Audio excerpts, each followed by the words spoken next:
안녕하세요. 오늘도 사연 살롱을 찾아주셔서 감사합니다. 수원에 살고 있는 30대 여성이에요. 수치심을 느끼는 유일한 동물이 인간이라고 하잖아요. 그런데 요즘은 그 당연한 인간의 본성을 무시한 채 사는 사람들이 참 많은 것 같아요. 안타깝게도 제 남편을 비롯한 시댁 식구들이 바로 그런 인간들이었어요. 사람은 쉽게 변하지 않는다고 인간이기를 포기한 사람들한테 인간 대접을 해줄 필요가 있나요? 그래서 칼같이 잘라내고 깔끔하게 정리했습니다. 원래 제 성격이 이렇게 칼 같은 사람은 아니었어요. 오히려 그 반대였죠. 정에 굶주려서 조금만 내게 잘해줘도 간이고 쓸개고 몽땅 빼주는 성격이었으니까요. 그건 아마도 제가 자라온 성장 환경 때문일 거라고 생각해요. 저는 친부모의 얼굴도 모른 채 시설에서 자랐거든요. 그러다 7살 때 입양이 되었고 한동안은 양부모님 사랑을 받고 자랄 수 있었어요. 두 분은 난임으로 고생하시다가 집안의 반대도 무릅쓰고 입양을 선택한 분들이었어요. 아직도 기억이 나는 게 명절에 집안 식구들이 모일 때면 저 때문에 싸움이 일어나곤 했다는 거예요. 할머니가 저를 무척이나 싫어하셨거든요. 차라리 밖에서 자식을 낳으든가 할 것이지 누구 씨인지도 모르는 걸 집에 들여. 내 아들이 뭐가 부족해서 피 한 방울 안 섞인 남의 자식을 길러야 되니? 여자가 애를 못 낳으면 제발로 기어나가든가 할 일이지. 어디 감히 입양을 해, 입양을. 그럴 때면 엄마는 죄 지은 사람처럼 고개를 푹 숙이셨어요. 하지만 그런다고 할머니 독설이 멈추는 건 아니었죠. 내가 너 우리 집에 처음 인사 왔을 때 뭐라고 했냐? 우리는 돈도 있고 사회적 지위도 있으니까 다른 건 신경 쓰지 말고 아들 손자 하나만 안겨달라고 했어, 안 했어? 그런데 남들 다 아는 그 쉬운 걸 못해서 기어 입양을 해? 다 필요 없다. 네가 주워온 거니까 저거 데리고 당장 내 집에서 나가. 꼴도 보기 싫으니까 당장 나가라고. 할머니의 모진 말에도 아무 말 없이 꾹 참고 있던 엄마는 결국 눈물을 흘리셨고 그 모습을 본 아빠는 할머니한테 대들었어요. 어머니, 정말 왜 이러세요? 아이 못 낳는 게 이 사람 탓 아니라는 거 어머니도 잘 아시잖아요. 병원에서 의사가 하는 말 못 들으셨어요. 이 사람도 나도 몸에 아무 이상 없다잖아요. 그런데 왜 매번 제 아내 탓을 하시냐고요. 어머니 때문에 이 사람이 얼마나 힘들어하는지 아세요? 우리 가연이는 또 어떻고요? 우리가 집에 올 때마다 자꾸 이러시면 저희 앞으로 여기 안 와요. 어머니 안 보고 살 거라고요. 그래 이놈아, 네 마음대로 해라. 애미도 버리고 형제도 버리고 잘난 네 마누라랑 고아 딸년 데리고 네 멋대로 살아봐. 아이고, 집안 꼴 잘 돌아간다. 지 부모도 버린 저 재수 없는 걸 집에 들이더니 아주 부부가 쌍으로 미쳤어. 아무리 어린 나이긴 했지만 할머니의 표독한 말에 저라고 멀쩡할 수는 없었어요. 그래서 친가에 갈 때면 나도 모르게 주눅이 들고 숨소리 내는 것조차 두려울 정도였죠. 그래도 저한테는 세상 둘도 없이 따뜻한 양부모님이 계셔서 악몽 같은 순간을 버틸 수 있었던 것 같아요. 하지만 사람 마음이 화장실 들어갈 때랑 나올 때 다르다고 철석같이 믿었던 양부모님도 얼마 지나지 않아 변해버리더라고요. 엄마가 40살 생일을 앞두고 임신을 하게 되었거든요. 처음엔 동생이 생긴다는 생각에 양부모님만큼이나 저도 신이 났었어요. 그런데 막상 엄마가 출산을 하고 나니 제 기대와는 다른 상황이 펼쳐지더라고요. 그리고 그 중심에는 역시나 할머니가 있었어요. 큰애야, 우리 집 장손을 낳느라 고생 참 많았다. 그동안 많이 서운했지? 내가 미안하다. 늙어서 잠깐 정신이 어떻게 됐었는가 보다. 내 앞으로는 네가 원하는 건 뭐든 다 해줄 테니 그동안 내가 했던 모진 말들은 다 잊어주면 좋겠구나. 땅을 사달라면 사주고 집을 사달라면 집도 사주마. 아유, 우리 기특한 맏며느리. 그동안 저희 엄마를 못 잡아먹어서 안달이던 할머니는 언제 그랬냐는 듯 180도 달라진 모습으로 엄마를 대했어요. 약속대로 엄마 앞으로 용인 땅도 떼어주시고 세 받아서 용돈으로 쓰시라며 상가도 하나 사주셨죠. 처음엔 할머니의 변화에 시큰둥하던 엄마도 엄청난 물량 공세에 조금씩 마음을 열기 시작했어요. 이제 이 집에서 천덕꾸러기는 저 한 사람뿐이었죠. 할머니는 혹여 제가 동생 몸에 손이라도 달라치면 벼락같이 소리를 지르시며 저를 밀쳐내셨어요. 어디 근본도 없는 게 내 손자한테 손을 대려고 그래. 아, 저리 안 가. 한 번만 더 내 손자 몸에 손만 대봐라. 그땐 다시 고아원으로 보내버릴 줄 알아. 혜미야, 내가 누누이 말하지 않았니? 박보살 말이 제가 우리 장손한테 해를 끼치는 살이라고. 쟤는 아주 재수 온 붙은 애니까 절대 우리 장손 곁에 붙어놓으면 안 된다고. 네가 사람이 좋아서 저걸 못 버리는 거 내가 모르는 바는 아니지만 너도 부모인데 일단 네 자식부터 생각을 해야 하지 않겠니? 길게 말하지 않으마. 하루속히 저거 우리 집에서 내보내라. 돈 주고 산 물건도 마음에 안 들면 환불하는데 긋값 파양이 뭐가 어렵다고 끼고 사느냐고. 너 그러다 네 아들이 잘못되게라도 하면 그땐 어쩔래? 소 잃고 외양간 고칠 생각 말고 해가 될 건 애초에 싹을 잘라버리는 게 맞아. 어머님, 그래도 어떻게 그래요? 우리 자식으로 데리고 산 게 벌써 3년인데요. 자식 키우는 입장에서 몹쓸 짓 하면 되려 내 자식한테 해가 끼칠까봐 전 그렇게 못하겠어요. 한마디로 엄마 역시 저를 파양하고 싶긴 하지만 자기 아들한테 해가 될까봐 못 그런다는 얘기였어요. 동생이 태어나기 전까지는 하루에도 몇 번씩 사랑한다는 말을 해주시던 엄마가 어느 순간부터 변해버리자 저는 하루하루가 위태롭게만 느껴졌어요. 이제는 기억도 가물가물한 시설로 다시 되돌아가게 될 거라는 공포감으로 매일 밤 악몽을 꿀 정도였죠.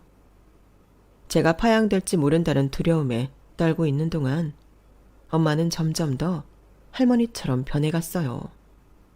더 이상 제게 따뜻한 눈길도 주지 않으셨고 철마다 사주시던 옷도 몇 년째 사주시지 않아서 저는 소매가 덩그러니 올라간 옷을 입고 다녀야 했어요. 거기다 동생이 태어나기 전까지는 피아노 학원도 보내주시고 발레 학원도 보내주셨었는데 언제부턴가 학원을 하나 둘 끊으시더니 제가 4학년이 되던 해엔 유일하게 하고 있던 학습지마저 끊어버리시더라고요. 제가 학교에서 늦게 와도 걱정조차 하지 않으시고 체육 시간에 넘어져서 무릎이 다 까졌는데도 다친 상처에 약을 발라주실 생각은 않고 바지 찢어먹었다고만 화만 내시더군요. 아빠는 아빠대로 퇴근해서 돌아오실 때면 현관까지 나가 인사를 하는 제겐 눈길도 안 주시고 동생 찾기에 급급했어요. 저는 더 이상 이 집에 있어서는 안 되는 존재처럼 되고 만 거죠.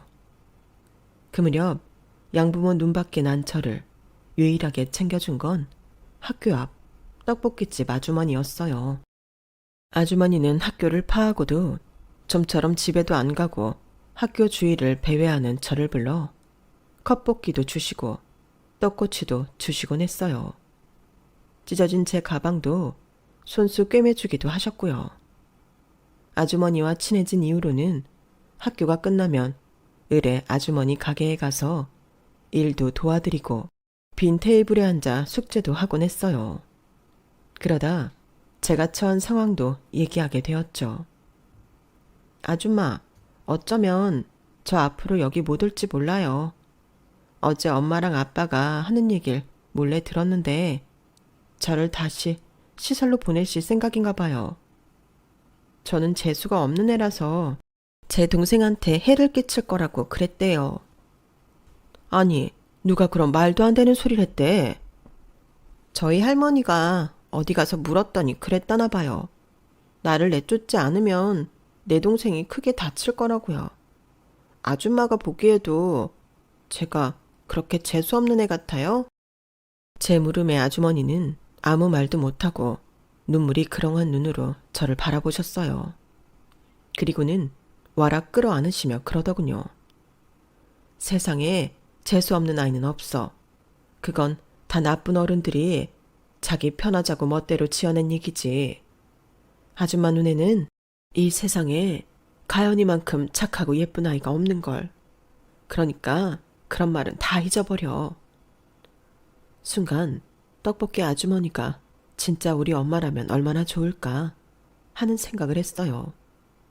아주머니 품속은 너무 따뜻하고 다정해서 떨어지고 싶지 않을 정도였거든요. 아줌마, 혹시 제가 파양돼서 시설로 가게 되면 편지해도 돼요? 저 여기 주소도 다 외우고 있거든요. 절대 안 잊을 자신 있어요.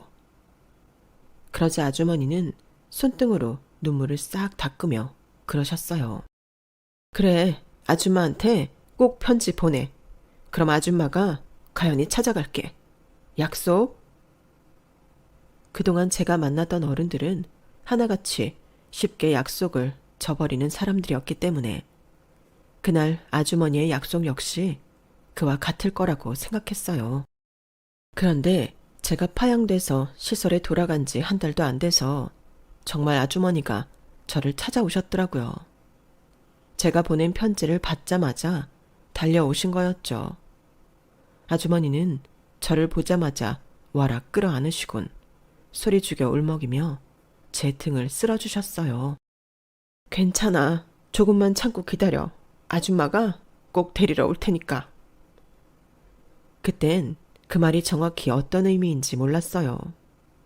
얼마 뒤 원장님을 통해 제가 다시 입양이 될 것 같다는 말을 듣고서야 알 수 있었죠. 떡볶이 아주머니가 저를 입양하려고 하신다는 사실을요. 5학년 겨울, 그렇게 저는 세 번째 부모를 만나게 되었어요. 그동안 몇 년 동안이나 아줌마라고 불러왔던 탓에 저도 모르게 엄마라는 단어보다는 아줌마라는 말이 먼저 튀어나오곤 했지만 가슴속에서는 세상에 단 하나뿐인 내 엄마라는 생각으로 가득했어요. 세 번째 엄마는 저 때문에 학교 앞에서 하시던 떡볶이집을 정리하고 다른 동네로 이사를 하셨어요. 제가 파양당했다는 걸 반 아이들이 알고 있는 탓에 혹시라도 제가 아이들한테 놀림을 받지 않을까 걱정이 되셨던 거죠. 저를 생각하는 마음이 그만큼 깊은 탓이기도 했지만 엄마가 그런 결정을 쉽게 내릴 수 있었던 건 엄마 역시 저처럼 혼자였기 때문이었어요. 12년 전 교통사고로 남편과 아들을 한순간에 잃은 뒤로 엄마는 혼자 지내왔거든요. 아들이 너무 그리워서 아들이 다니던 초등학교를 찾아가곤 하다가 그 자리에 떡볶이집을 차렸던 거죠. 그렇게 시작한 떡볶이 가게는 엄마와 저를 이어준 가교가 되었고요. 언젠가 엄마한테 물었던 적이 있어요. 정들었던 가게를 그만두게 돼서 아쉽지 않았냐고요. 그랬더니 엄마가 뭐라고 하셨는지 아세요? 어쩌면 그 가게는 하늘나라에 있는 아들이 너를 만나게 해주려고 만들어준 게 아닌가? 그렇게 생각해. 우리가 이렇게 만났으니 내가 더 이상 거기에 얽매일 필요는 없을 것 같다는 생각이 들더라. 비록 우리 모녀가 피로 이어진 관계는 아니었지만 서로가 서로를 선택해서 이어진 관계니만큼 더 특별하고 간절하다는 생각이 들었어요. 2번이나 부모한테 버려진 저였지만 더는 버려질 거라는 두려움을 느끼지 않았어요. 그건 아마도 엄마가 제게 주신 충만한 사랑 때문일 거예요. 그래서 다복한 가정에서 부모님 사랑 듬뿍 받고 자란 남자를 만나 결혼을 하게 됐을 때도 조금도 주눅들지 않았어요. 제가 비록 파양의 아픔을 겪은 입양아였지만 엄마 덕분에 어디서도 기죽지 않고 당당할 수 있었거든요.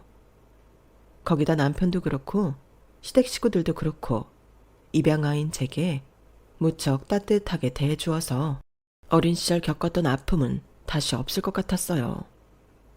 남편은 3남매 중 장남이었는데 집안 사정이 너무 어려워서 어릴 때부터 고생을 참 많이 한 사람이었어요. 그래도 워낙 형제간의 우애도 깊고 사랑이 넘치는 부모님 덕분에 구김살 없이 잘 자란 사람이었죠. 저와는 같은 직장에 다니는 동료로 만나 몰래 연애를 시작했어요. 영업부였던 남편은 늘 저희 부서로 영수증 처리를 받으러 오곤 했었는데 그러다 담당자인 저와 친해지게 된 거죠. 영업직 특성상 잦은 외근과 거래처와의 술자리 때문에 피곤에 쩔어 있었지만 남편은 다른 직원들과 달리 늘 밝은 모습이었어요. 처음 사귀게 되었을 무렵 남편한테 그 이유를 물었더니 그러더라고요. 피곤하지. 나도 사람인데. 그래도 발로 뛰는 만큼 영업 실적도 나오고 덕분에 인센티브까지 받을 수 있으니까 기분은 좋더라고. 자기도 알다시피 우리 집 형편이 좀 그렇잖아.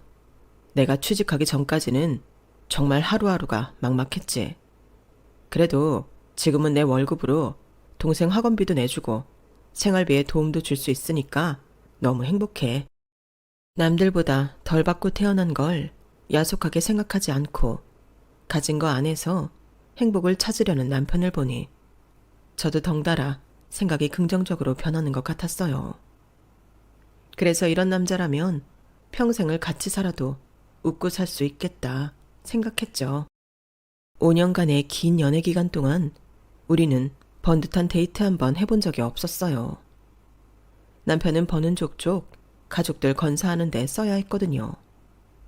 가족이 얼마나 소중한 건지 누구보다 잘 아는 저로서는 그런 남편이 대견하고 좋았어요.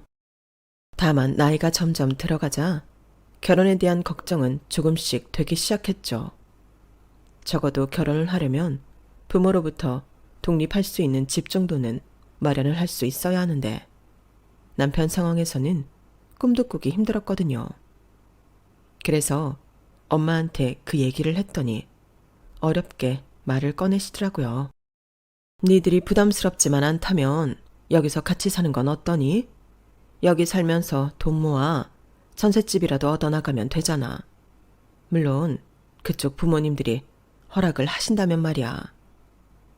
사실 남편은 돈 때문에 결혼을 미루고 있었지만 저에게도 결혼을 서두르지 않는 이유가 있었어요. 바로 엄마 때문이었죠. 제가 시집을 가고 나면 엄마 혼자 살아야 하니까요. 그런데 친정살이를 하게 되면 그 고민이 한 방에 날아가는 셈이었어요. 다만 남편이 어떻게 반응할지가 문제였죠. 그래서 남편 기분 상하지 않게 집 얘기를 꺼냈는데 의외로 남편이 흔쾌히 승낙을 하지 뭐예요. 그럼 나야 좋지. 현재로선 월세집 보증금도 마련하기 힘든 처지인데 솔직히 내 상황에 신혼집 마련해서 결혼하려면 환갑은 돼야 가능할걸. 남편은 우스갯소리로 한 말이겠지만 그렇다고 완전히 틀린 말도 아니었어요. 저희 시댁에서 돈을 벌고 있는 사람은 어머님과 제 남편뿐이었거든요. 물론 아버님도 환갑이 다 된 연세에도 쉼없이 일을 하시긴 했지만 버는 돈보다 쓰는 돈이 더 많은 분이셨어요. 좋게 말하면 정이 많으신 거고 나쁘게 말하면 오지랖이 넓은 분이셨거든요. 친구들은 물론 온 동네 사람들 경조사를 챙기는 건 물론이고 당신 집에 쌀이 떨어졌는지도 모른 채 밖에서 체면치레하느라 버는 족족 남들한테 퍼주고 다니셨어요. 그러니 어머님과 제 남편은 아버님이 가장 노릇을 하리라는 기대는 일찌감치 포기하고 살았던 거죠. 거기다 남편의 두 동생은 군 복무와 학생 신분을 못 벗어난 상태였고요.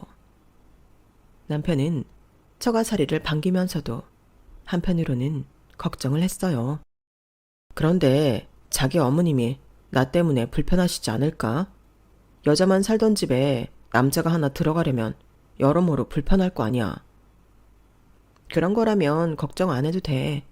오히려 엄마는 자기랑 같이 살게 되면 더 좋아하실걸? 지금까지 집에 남자가 없어서 불편했던 점이 한둘이 아니니까. 게다가 엄마도 자기를 아들처럼 생각하시잖아. 그때까지만 해도 제 머릿속에는 희망적인 청사지만 파노라마처럼 흘러갔어요. 엄마랑 같이 살 수 있다는 사실에 들떠서 그 외의 것들은 눈을 감아버린 거죠. 그렇게 시작된 친정살이는 결과적으로 꽤 괜찮았어요. 장모한테 애교도 부리고 살갑게 구는 남편과 그런 사위를 살뜰하게 챙기는 엄마는 마치 모자 사이처럼 보였으니까요. 특히 생활비를 많이 아낄 수 있었어요. 매달 나가는 월세도 없고 식비도 거의 들지 않았으니까요. 저희야 좋은 점 투성이지만 아무래도 엄마한테 죄송해서 다달이 얼마간의 생활비를 드렸지만 엄마는 그마저도 받지 않으셨어요. 나한테 줄 돈 아껴서 니들 집착만 하는데 보태. 여기 있는 동안 한 푼이라도 더 모아야 될 거 아니야. 어차피 우리 모녀 먹던 거에 장서방 숟가락 하나 더 올리는 거라 돈 들 것도 없어. 게다가 딸내외랑 같이 사니 집도 북적이고 모처럼 사람 사는 것 같아 좋은데 돈까지 받으면 안 되지. 엄마 말에 돈 봉투를 다시 집어넣는데 죄송한 마음과 한편으로는 안도감이 들었어요. 솔직히 당시엔 제 월급을 제외하고는 거의 모이는 돈이 없었거든요. 남편은 결혼을 하고서도 여전히 본가 생활비를 부담해야 했거든요. 당신한테는 정말 미안해. 우리 집 사정이 어지간만 해도 내가 이런 부탁 안 하는데 정말 면목이 없다. 길게는 안 갈 거야. 둘째가 취직해서 자리 잡을 때까지만 이해 좀 해줘. 결혼 전부터 남편이 집에서 가장 노릇을 하고 있다는 걸 알고 있었기 때문에 애초에 저도 그 부분에 대해서는 감내할 생각이었어요. 그게 나중에 어떤 결과를 낳게 될지는 꿈에도 모른 채 말이죠. 저희 시댁이 비록 형편은 어려웠지만 그래도 시부모님도 그렇고 시누이 시동생도 다들 좋은 사람들이었어요. 만약 다른 집에 시집을 갔더라면 입양아 출신이라고 눈치도 받고 무시도 당했겠지만 저희 시댁에선 그런 일은 없었거든요. 오히려 늘 제게 미안해했어요. 특히 어머님은 저를 볼 때마다 두 손을 꼭 잡으시곤 그러셨죠. 아가, 내가 너한텐 입이 10개라도 할 말이 없다. 부모로서 도움을 주지는 못할 망정 아직도 아들한테 손을 내밀고 사니 며느리 앞에서 무슨 염치가 있겠어. 그런데도 싫은 내색 하나 안 하는 널 보니 어찌나 고마운지. 어쩌면 이런 복덩이가 우리 집에 들어왔는지 모르겠다. 내 아들이 처복이 있어서 그런 건지 내가 며느리 복이 있어 그런 건지 아무튼 우린 네 덕에 산다. 빈말이라도 늘 제게 이런 말씀을 해주시니 저도 시댁에 더 신경을 쓰게 되더라고요. 시누이랑 시동생도 제게 얼마나 다정했는지 몰라요. 세상에 피부치 하나 없이 살던 저였기에 저에게 살가운 시댁 식구들이 남처럼 느껴지지 않았어요. 그런데 이게 다 가면극에 불과했더라고요. 결혼하고 5년이 지나도록 남들 다 가는 휴가도 포기하고 버는 족족 돈을 모은 덕에 드디어 내 집 마련을 하게 되었어요. 시동생이 제대하고 취직을 한 뒤로는 시댁에 돈을 보낼 일이 없어지자 남편 월급까지 고스란히 적금을 들 수 있어서 생각보다 집을 일찍 마련하게 된 거였죠. 물론 온전히 우리 돈만으로 해결한 건 아니고 은행 대출도 끼어 있지만요. 생각 같아선 우리도 신축 아파트로 들어가고 싶었어요. 하지만 아파트 값이 엄청 높아서 현실적으로 그건 불가능하더라고요. 그래도 30대 부부가 서울 하늘 아래 내 집을 마련했다는 게 어디예요. 게다가 우리 두 사람이 살기엔 충분히 넓은 28평대 빌라를요. 방이 3개에 화장실도 2개나 있었어요. 엄마 집에 같이 살 때는 화장실이 하나라서 출퇴근을 하는 아침 저녁으로 좀 불편했거든요. 그런데 이제는 그런 걱정 없이 부부가 하나씩 써도 되니 얼마나 좋아요. 계약을 하고 이사 들어가기 전까지 저는 하루하루가 꿈만 같아서 허공에 떠있는 기분이었어요. 퇴근에 집에 돌아오면 노트북 앞에 앉아 가구며 가전제품을 고르느라 여념이 없었죠. 이제야 진짜 신혼생활을 하게 된 것 같았어요. 하루는 그런 제 모습을 보신 엄마가 그러시더라고요. 그렇게 좋니? 얼굴에서 웃음이 떠나질 않는구나. 이렇게 좋아할 줄 알았다면 내 돈 들여서라도 진작에 니들 분가시키는 건데. 엄마가 눈치가 좀 없었지? 엄마도 참 그런 말이 어딨어. 우리가 결혼 5년 만에 집을 살 수 있었던 건 어디까지나 엄마 덕분이야. 엄마 집에 공짜로 5년간 살면서 우리가 돈을 얼마나 모았다고. 우리 집 사는데 최대 공여자는 따지고 보면 엄마라고. 그러니까 앞으로 우리 집에 올 땐 내 집에 간다 생각하고 와.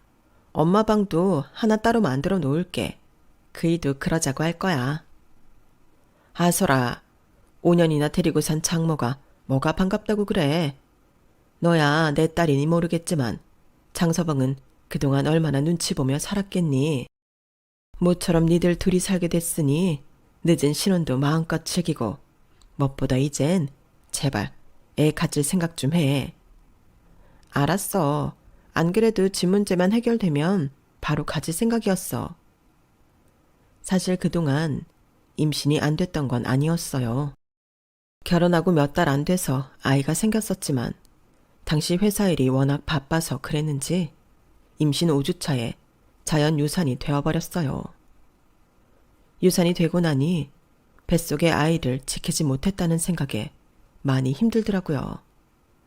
하지만 직장 생활을 하는 이상 앞으로도 이 같은 일이 또다시 벌어지지 않는다는 보장이 없었기에 걱정이 되더라고요. 그래서 남편과 상의 끝에 일단 내 집 마련을 하기 전까지는 아이를 갖지 않기로 했어요. 집 문제부터 해결하고 차차 일을 줄여가며 아이를 가질 생각이었죠. 그런데 이런 계획이 한순간에 날아가 버리는 일이 벌어진 거예요. 뭐? 합가를 하자고? 우리도 이제 번듯한 집도 마련했겠다. 부모님이랑 동생들 데리고 살아야지. 나도 장모님이랑 5년이나 살았는데 설마 싫다고 하는 건 아니지? 자기 엄마 부양하는 건 당연하고 시부모 부양하는 건 싫다고 한다면 나 정말 당신한테 실망이야. 뭐 당신이 그럴 사람이 아니라는 건 잘 알지만. 남편의 그 말에 저는 말문이 막혀버렸어요. 여기서 내가 싫다고 한다면 저는 이기적인 사람이 되는 거니까요. 남편은 이미 오래전부터 준비해왔던 사람처럼 자신의 계획을 술술 내뱉었어요. 일단 안방은 부모님 드리고 작은 방은 우리가 쓰자. 아, 둘째는 회사에서 기숙사 생활 한다니까 제일 작은 방은 막내 주면 되겠다. 와, 이제야 우리 가족이 한 집에 모여 살게 됐구나. 내가 이날을 얼마나 꿈꿔왔는지 당신은 모를 거야. 남편은 마치 세상을 다 얻은 사람처럼 양팔을 벌려 하늘을 향해 쭉 뻗었어요. 그 모습을 보는데 저는 정신이 하나도 없더라고요. 지금 내 앞에 있는 이 남자가 정말 내가 아는 내 남편이 맞나 싶더라고요. 마치 그동안 남편의 연기에 속은 기분까지 들었어요. 조금씩 이성을 찾아가자 남편이 원하는 합가가 왜 부당한 건지 머릿속에서 정리가 되더라고요. 엄밀히 말하면 우리 부부가 친정엄마랑 함께 살았던 건 엄마를 부양하기 위한 게 아니었잖아요. 실제로 우리는 월세도 내지 않았고 다달이 생활비도 내지 않았어요. 한마디로 엄마한테 빌부터 산 꼴이었죠. 하지만 이번에 시댁 식구들과 합가를 하게 되는 건 우리가 그들을 부양하게 되는 거였어요. 시댁에서 어머니와 더불어 유일하게 돈을 버는 시동생이 창원에서 기숙사 생활을 하게 됐으니 생활비를 내라고 할 수는 없는 거잖아요. 그럼 어머님 벌이로 시댁 식구들이 살아야 하는데 그 돈으론 어림도 없거든요. 결국 우리 부부가 시동생 몫의 생활비를 대야 한다는 계산이 나오는 거죠. 너무 속물적으로 보일지는 모르겠지만 이번만큼은 정말 받아들이기 힘들었어요. 결혼하고도 3년 넘게 남편이 시댁 생활비를 대고 살아왔으면 할 만큼 한 거 아닌가요? 자식이 결혼해서 독립을 했으면 이제는 좀 놓아주어야죠. 그래서 남편한테 제 뜻을 전했더니 듣자마자 버럭 소리를 지르더라고요. 야, 너 정말 이렇게 나올래? 난 뭐 니네 엄마랑 사는 게 좋아서 살았냐? 아니잖아. 그럼 너도 어느 정도는 희생할 생각을 해야지. 어떻게 네 편한 대로만 하려고 그래? 막말로 우리 집에서 너한테 얼마나 잘해줬냐? 내가 네 입장이었다면 우리 집 사자마자 먼저 나서서 시부모님 모시자고 말했을 거다. 그런데 넌 끝까지 그런 말 안 하더라. 내가 하도 괘씸해서 더럽고 치사해도 내 입으로 합가하잔 말 꺼낸 거라고. 근데 뭐? 돈 들어가서 싫다고? 여보, 그런 뜻이 아니잖아. 당신 말대로 우리 엄마랑 5년 동안 사느라 당신도 많이 힘들었다는 건 알아. 근데 그게 우리 엄마를 위해서 살았던 건 아니잖아.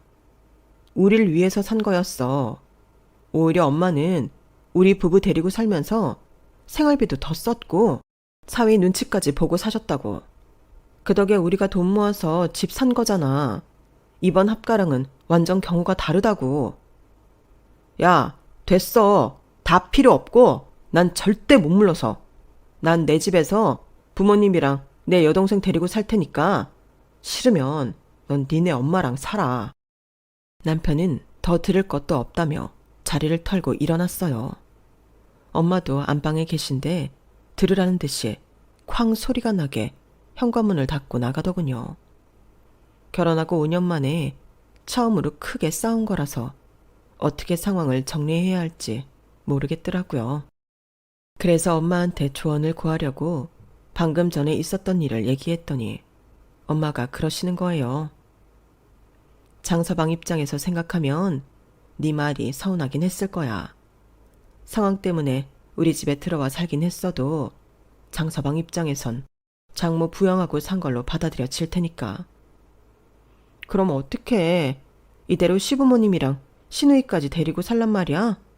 시누이야, 때 되면 시집 갈 테니 몇 년 데리고 살면 그만이지만 시부모님은 어떡해. 이번에 모시기로 하면 앞으로도 쭉 같이 살아야 할 텐데. 그럼 장서방한테 그 부분에 대해 타협을 하자고 해봐. 장서방이 처가에서 5년 살았으니 너도 시부모님이랑 5년 동안은 살겠다고. 솔직히 그날 남편 행동을 봐서는 이 타협안이 통할지 의문이었지만 그래도 손 놓고 있는 것보다는 나을 것 같겠다 싶더라고요. 그래서 남편이 오기만을 기다리고 있었는데 기다리는 남편은 오지 않고 시어머니한테 전화가 왔더라고요. 어머님은 잔뜩 화가 난 목소리로 다짜고짜 소리부터 질렀어요. 야, 너 아주 웃기는 애들아. 방금 우리 아들한테 얘기 들었다. 네가 합가는 안 된다고 난리 쳤다며? 네가 뭔데 된다 안 된다 소리를 해? 우리가 니네 집에 들어가 사는 거니? 내 아들 집에 들어가 살겠다는데 네가 무슨 권리로 그 난리냐고. 네가 부모 없이 고아원에서 자라 근본 없이 구는 모양인데 난 지금까지 자식 셋을 키우면서 그렇게 안 가르쳤다. 부모가 있고 자식이 있는 거지. 자식 있고 부모 있는 거니? 내 자식들은 부모 알기를 하늘같이 아는 애들이야. 너처럼 부모 없이 자라서 막대 먹은 거랑은 차원이 다른 애들이라고. 불쌍해서 며느리로 받아주었더니 이렇게 부모 없는 티를 내니? 어머님, 무슨 말씀을 그렇게 하세요. 부모가 없다뇨. 근본이 없다뇨. 저요, 시설에서 자란 거 맞아요. 하지만 저희 엄마랑 사는 동안 남들만큼 사랑 듬뿍 받고 자랐어요. 어디 가서 근본 없다는 소리 안 들을 정도는 된다고요. 그리고 그 집이 왜 어머님 아들 집이에요. 집 사는데 돈이 들어갔어도 제 돈이 더 들어갔다고요. 어머님 말씀대로 효도 차원에서 합가를 하라고 하시는 거라면 저희 엄마도 함께 살아야 하는 거 아닌가요? 저희가 집 살 수 있도록 5년 동안이나 생활비 한 푼 안 받고 저희 부부 데리고 살아주셨으니까요. 제가 작정하고 쏘아붙이자 시어머니는 순만 파르르 떨 뿐 아무 말도 못하더라고요. 그렇게 통화를 마치고 침대에 누워있는데 1시간쯤 지나자 현관문 열리는 소리가 들렸어요. 그리곤 이어 남편이 방으로 들어왔죠. 그리고는 몸을 돌리고 누워있는 저를 툭 치더니 그러는 거예요. 좋아. 당신이 그렇게 싫다고 하니까 더는 강요 안 할게. 5년, 딱 5년만 같이 사는 걸로 하자. 그 말에 벌떡 일어나 말했어요. 아니, 나 5년이 아니라 단 하루도 못 살겠어. 오늘 당신 어머니 말 듣고 나니까 그런 분을 모시고 살 자신이 없더라. 그건 어머님도 마찬가지일 거야. 그러니까 합가 문제는 없던 걸로 해. 야, 너 정말 1억이냐? 아니다. 지금은 우리 둘 다 머리를 좀 식히는 게 우선인 것 같다. 일단 합가 문제는 이사부터 한 뒤에 천천히 생각해보자. 그렇게 일단은 합가 문제는 보류하기로 했어요. 그리고 얼마 뒤 드디어 이사를 하게 되었죠. 비록 이사를 앞두고 합가 문제로 한동안 남편과 소원하기는 했지만 그래도 생애 최초로 내 집 마련에 성공해서 이사를 앞두고 있던 터라 둘 다 화를 풀 수밖에 없었어요.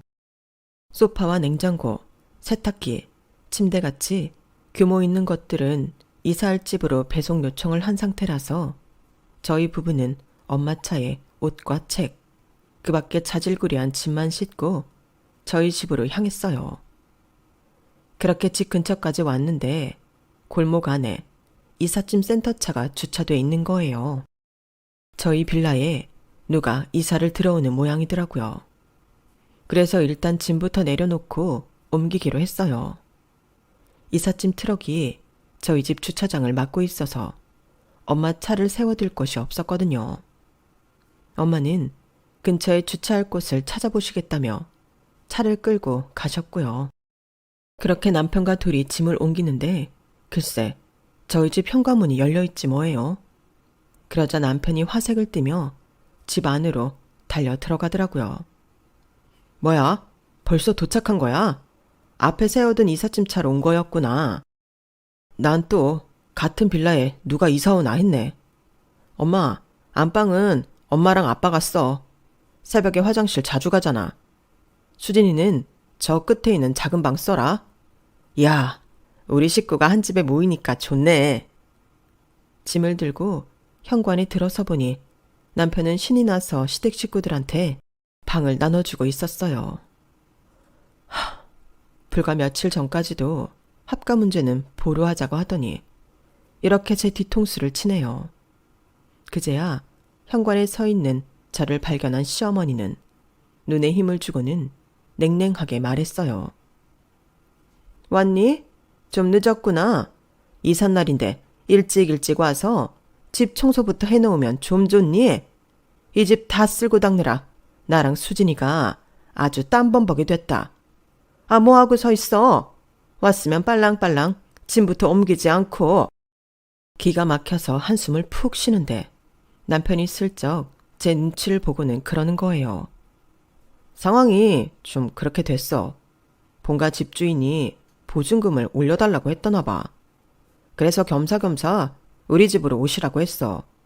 갑자기 정해진 거라 당신한텐 말 못했어. 어차피 합가할 거였으니까 괜찮지? 할 말은 많았지만 이삿 날이기도 하고 어차피 시댁 짐까지 다 들어온 마당에 뭘 어쩌겠어요. 그래서 화를 꾹꾹 누르곤 짐을 옮겼죠. 내 돈 주고 산 집에서 안방도 뺏기고 객식구들이 거실이며 주방까지 다 차지 않더라 저는 분을 삭히며 우리 부부가 쓸 방을 정리하고 있었어요. 그런데 그때 초인종 소리가 나더라고요. 제가 나가보려는데 신우이가 얼른 월패드 앞으로 달려가더라고요. 그러더니 화면 속 저희 엄마를 보고는 그러는 거예요. 뭐야? 예의 없이 이삿날 찾아오면 어떡해? 엄마! 올케 언니 엄마 왔어. 어떡해? 문 열어줘? 그러자 시어머니가 그러는 거예요. 어머머, 여길 왜 와? 찰방도 없는데. 오늘은 그냥 돌아가시라 그래. 집 정리 안 됐다고. 그러자 신우이가 월패드에 대고 시어머니 말을 전하려 들길래 제가 달려들어 신우이 손을 팍 쳐버리고 오픈키를 눌렀어요. 그러자 시어머니가 버럭 소리치더라고요. 너 지금 뭐 하는 거니? 어머님의 말로 뭐 하는 짓이에요? 어머님이 뭔데 내 집에 찾아온 우리 엄마를 문전박대 하시냐고요? 뭐? 우리 집? 이게 왜 네 집이야? 내 아들 집이지? 그러게, 올케 진짜 웃긴다. 올케가 뭔데 우리 오빠 집에서 집주인 행세야. 오빠가 한마디 해. 와이프 교육을 어떻게 시켰길래 엄마한테 고개 빳빳이 들고 덤비게 하느냐고. 그러자 남편이 우물쭈물 하다가 순간적으로 제 뺨을 툭 쳤어요. 그리고는 지가 더 놀랐는지 토끼 눈이 돼서는 말까지 더듬으며 그러는 거예요. 그러게 누가 버릇없이 굴래? 어디서 감히 우리 엄마한테 대들어. 며느리면 알아서 기어야지. 그때였어요. 현관에 서 계시던 엄마가 들고 있던 김치통을 그대로 제 남편 얼굴에 뿌려버리셨죠. 그 바람에 놀란 남편과 시댁 식구들의 비명소리가 이어졌어요. 그 와중에도 저희 엄마는 눈 하나 깜빡 안 하시곤 제 남편 멱살을 주셨죠. 이 썩을 놈의 새끼가 어디서 내 딸을 건드려? 빌어먹을 놈을 먹여주고 재워줬더니 은혜도 모르고 이따위로 굴어? 너 이 자식 당장 내 딸한테 사과해. 당장 사과하라고. 그러자 시어머니가 달려들어 저희 엄마 머리채를 잡았어요. 이놈의 옆에 내가 미쳤나? 어디서 내 아들한테 지랄이야? 내 오늘 이 옆에 내 가만 안 둘 줄 알아. 시어머니는 저희 엄마 머리채를 잡고 흔들며 악을 써댔어요.